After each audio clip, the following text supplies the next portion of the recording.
Last question. So it seems that we have been getting either directly or indirectly poked and prodded in this direction, and it's kind of been the elephant in the room.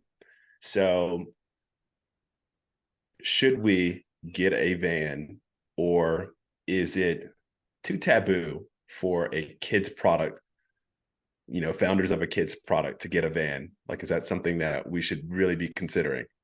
Why do you think it would be taboo? I don't know, like a lot of things, there's a stereotype between like vans and kid. Yeah. And not to get, too far down into those weeds, but like, yeah, there's a bit of like it's frowned upon. It's Yeah, frowned upon yeah. in many instances. So like, but at the same time, like that's a great way to like do pop-up events, is to have some kind of like van with your logo or your messaging on it. So like, similar to the Rumbulance, should we be getting like some kind of worldie van? I think it's tough because we've talked to a couple of people who have done it. We talked to Chip and then we talked to someone else who did it. And I think both of them were kind of saying that they're not sure if there was ROI on that investment.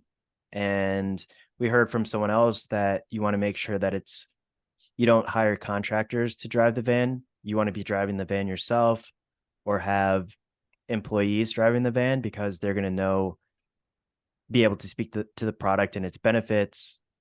They're going to be passionate. They're going to be able to talk about the vision and the mission. And I think that stuff, like, consumers can see if you know that stuff. So if you just hire someone who is reading off a script, then consumers aren't going to be as interested in buying versus if me and you are there and we're talking about, our journey and we're able to answer questions like, how did you guys come up with this idea? Or why do you guys care about this space?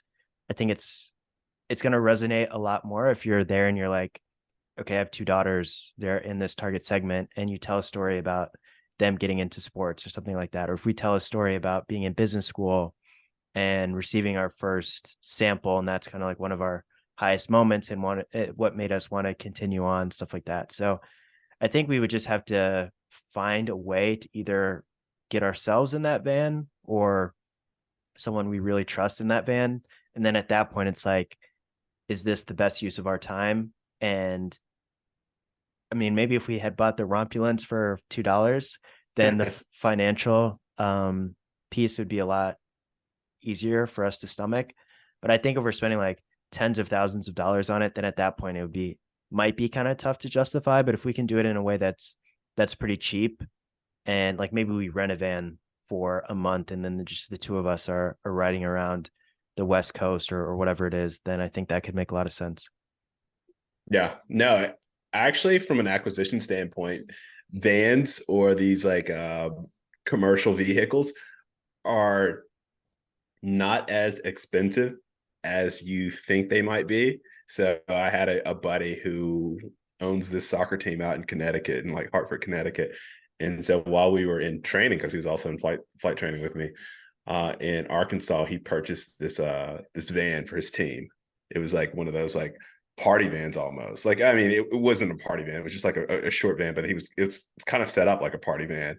And so like he drove it back to Connecticut after training was over. But like, yeah, it's and then I have another buddy out in Texas who like does like kind of like third party delivery services for Amazon. And so he purchases a bunch of like old U-Hauls and old vans. Um, so like I think there's a market to get them pretty cheap. It's just a matter of like kind of how you were saying, are we going to be in these vans? Is that the best use of time? Um, and the ROI on them is a bit, I don't know, ambiguous. And I Yeah. think it makes for a good story. Like it kind of like, and user generated content, like that part's cool. You show up with like one of these vans wrapped in worldie like logo or whatever. Like it's pretty cool. But the immediate, like any like tangible ROI, it's going to be hard to like, quantify. Yeah, I think we'd have to tie it up with content, right? To like behind the scenes content where we're talking about, okay, this is day 5 of our van tour. This is what we're going to do today. maybe showing us setting up different events, things like that, and getting that content out there. And then also the community building. So running our kitty combine or kitty Olympics, um, filming some of that, getting that up on social media, introducing parents to the brand, having kids have these fun experiences and having them associate that with the brand. And then maybe also allowing people to try on the shoes. I think if we do all of that stuff, then it starts to become something that's worth a lot more of our it's worth our time a lot more. And the more that we talk about it or about all these different things, the more I'm thinking, man, maybe that next hire does need to be someone who really understands content, who's really good at content, who's really maybe like charismatic on screen and things like that. So I don't know, but I think that would just be something that would make our lives a lot easier if we had someone who's just like very good at that and is almost dedicated to that on a full-time basis. Yeah, no, I agree with that. That would be like a very useful individual if we were to add them on the team.